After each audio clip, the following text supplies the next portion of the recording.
Happy Tuesday morning, everyone, and welcome to another reading from my book, Understanding Aleister Crowley's Thoth Tarot. And if you've been following along, we're discussing the small cards of the Thoth Tarot, and in a way, the small cards of all tarot decks in general. Today, we've gotten to the 8, 9, and 10 of Wands. Also, if you've been following along, you know that the 2s, 3s, and 4s represent the zodiac signs, the cardinal zodiac signs, and the 5, 6, 7s represent the fixed signs of the zodiac, and the 8s, 9s, and 10s represent the mutable signs of the zodiac. So the 8s, 9s, and 8, 9, and 10 of Wands would represent the 8, 9, and 10 of the suit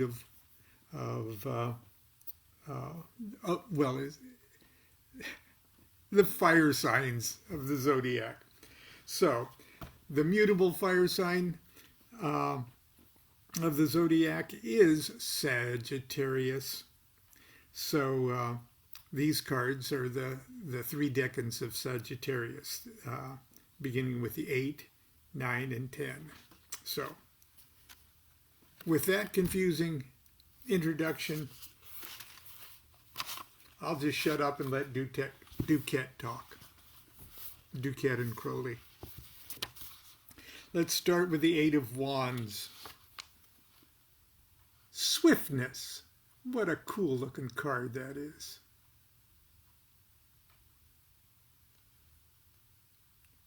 Now, I don't know if I mentioned it, but a 2 pyramid structure such as that is actually the crystal formed by carbon. And because we're carbon-based life forms, it's kind of important to us on a very, very generic way. So there's the rainbow of Sagittarius. And look how electrical that looks. Okay. Swiftness. 8 of Wands. Mercury in Sagittarius represents 0 degrees to 10 degrees Sagittarius. November 23rd through December 2nd. So this is today's card. It's funny how these things, these synchronicities of these readings sometimes works out. November 23rd to December 2nd. The original title is Lord of Swiftness. The Golden Dawn model is 4 hands, 2 from each side of the card, appear from clouds, clasped in 2 pairs in the center with the grip of the First Order. They hold 8 wands, crossed 4 with 4. Flames appear where the wands meet. The king scale of color for Hode, which is 8 on the Tree of Life, is violet. The 4 scales of color for Mercury are yellow, purple, gray, and indigo rayed violet. The 4 scales for Sagittarius are blue, yellow, green, dark vivid blue.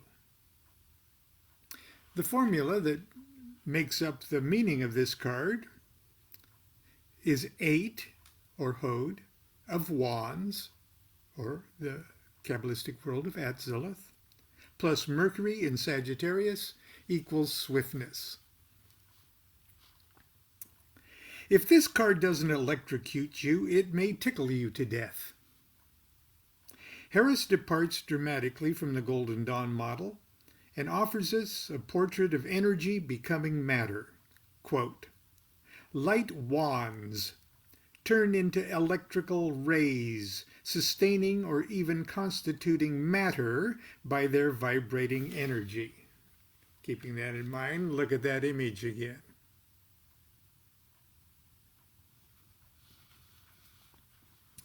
Without mentioning Einstein or the formula E equals mc squared, Crowley goes so far as to state, quote, This card therefore represents energy of high velocity, such as furnishes the master key to modern mathematical physics, unquote. Swiftness is the perfect title for this card because it represents everything that requires speed and a high frequency level to hold together. Whether that be a business endeavor, a romance, or the sum of all matter of the universe. All this is fine and good, but what does it all mean when this card appears in a tarot reading? Let's look at the formula. Mercury is in Sagittarius, where the element fire has become stabilized and it is eminently comfortable. This partnership is doubly energized by being in Hode, the sphere of Mercury. Even Hode's low and unbalanced position on the Tree of Life does little to diminish the intense activity of this almost overstimulated coupling.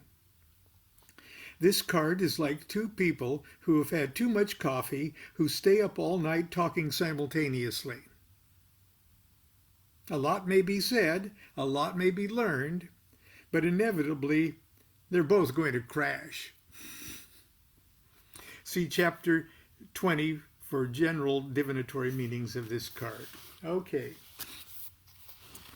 The next covered card is the Nine of Wands. And that is the Moon in Sagittarius. So we've come down the Tree of Life. Okay.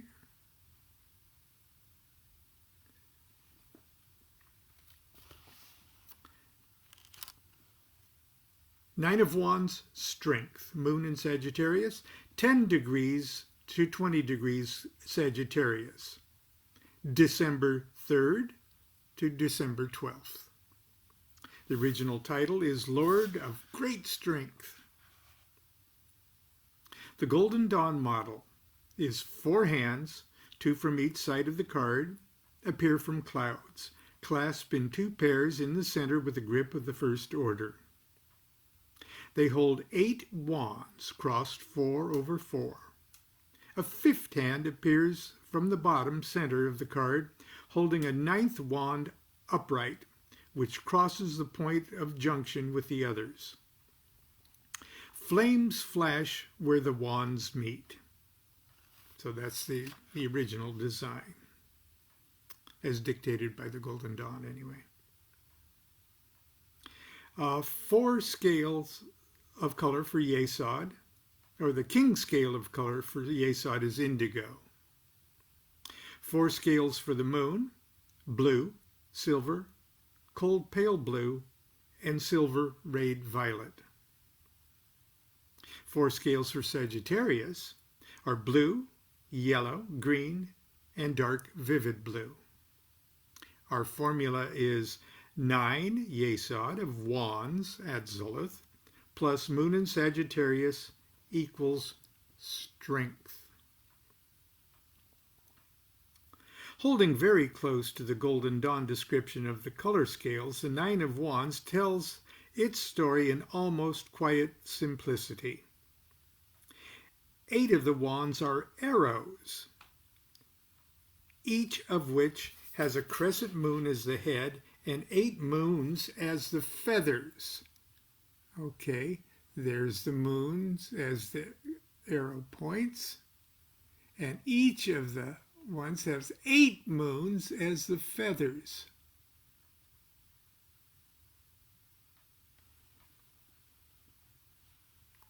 Isn't that cool? The great central wand with the sun at its top and the moon at its bottom represents the path of Sagittarius on the Tree of Life, which joins Tifereth, the sun, to Yesod, the moon. So there's Tifereth, the sun, and that path is the path of Sagittarius itself. connecting Yesod the moon.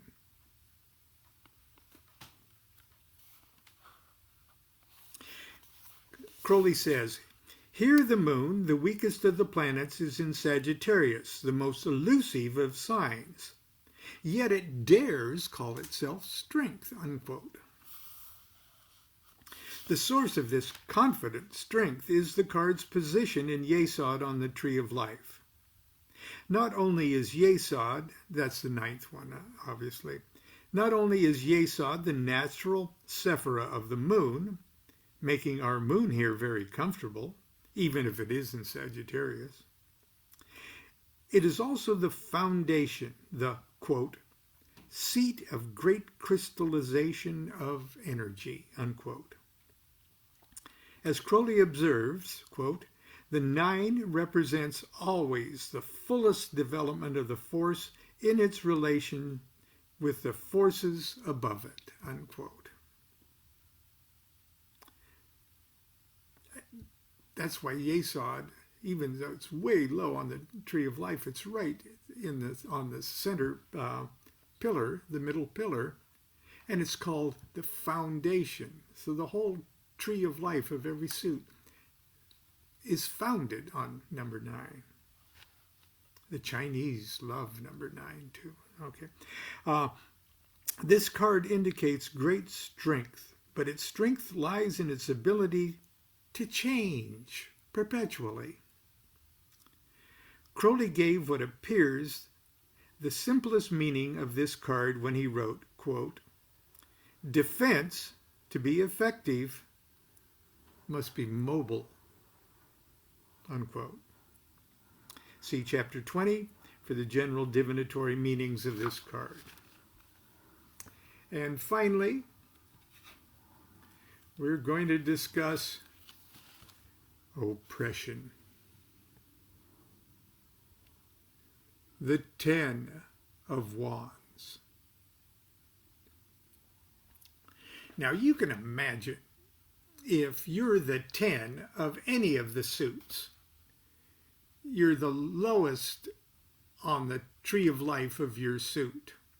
The only place lower to go is to drip down into the next suit or the next world, to the next Kabbalistic world.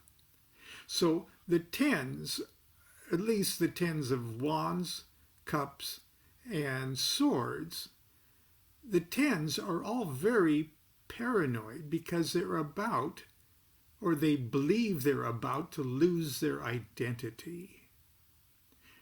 There's no place lower for them to go. So they're clutching, they're grasping their identity as a member of their suit, when all they have to do is relax and drip down into the next lower Kabbalistic worlds. So the 10 of Wands is so paranoid that he's going to lose his wandness. Well, he is. But that's very, very cosmically selfish. If the 10 of Wands would just relax for a minute, he would drip right down into the Ace of Cups. The 10 of Wands is struggling to keep from becoming the Holy Grail. It's kind of tragic. Let's talk about it. The 10 of Wands, oppression. Saturn in Sagittarius, 20 degrees to 30 degrees Sagittarius. That's December 13th up through the winter solstice, the 21st. The original title is Lord of Oppression. The Golden Dawn model is 4 hands, 2 from each side of the card, appear from clouds clasped in 2 pairs at the center with the grip of the first order. They hold 8 wands, crossed 4 with 4. A 5th hand appears from the bottom of the card, holding a 9th and 10th wand upright, which cross the point of juncture with the others. Flames flash where the wands meet. I might add that the original ancient tarot of Marseille doesn't have hands and images of people or anything, clouds or anything like that. But they do have basically the same pattern that the wands or the cups or the swords or the pentacles. You can recognize, in other words, the pattern set by the Tarot of Marseille, even in the Golden Dawn descriptions. The king scale of color for Malkuth is yellow in this world. The 4 scales of Saturn are indigo, black, and black rayed blue. The 4 scales for Sagittarius continue to be blue, yellow, green, and dark vivid blue. The formula for the formula of meaning for the card is based on 10 Malkuth of Wands at Zalith, plus Saturn in Sagittarius equals oppression. All factors conspire to make this an altogether unpleasant card. Saturn's iron heel brutally pins poor Sagittarius, the lightest and most ethereal of the fire signs, to the floor of an inflexible Malkuth. If zodiac signs could dream, the 10 of Wands would be Sagittarius's worst nightmare. Harris basically follows the Golden Dawn model with this card and is meticulously faithful to the color scales. That, however, is where the similarities end. Her 10 of Wands is an explosive and suffocating image of oppression and repression. And I'll zoom in on the heads there.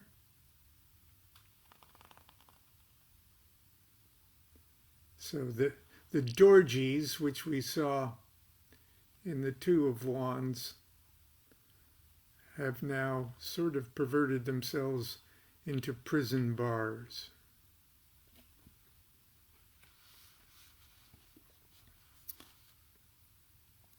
Crowley writes that Malkuth, quote, depends from the other 9 Sephiroth, but is not directly in communication with them. So all the 10s dangle from the, I guess we'd have to say, more legitimate Sephiroth of the Tree of Life. That's why I jokingly but unjokingly refer to Malkuth often as a dingleberry of the Tree of Life. It's pendant to the other Sephiroth.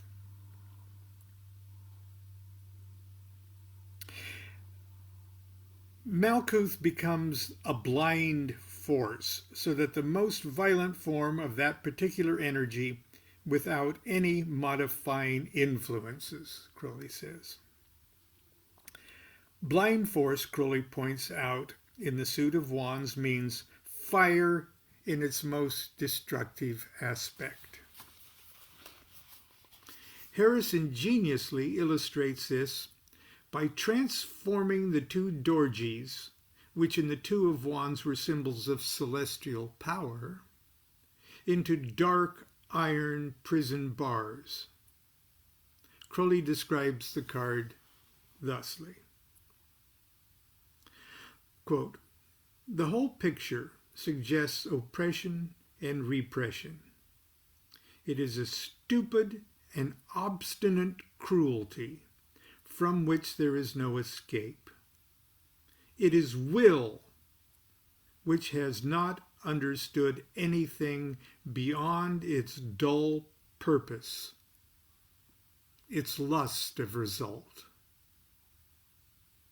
and will devour itself in the conflagration it has evoked.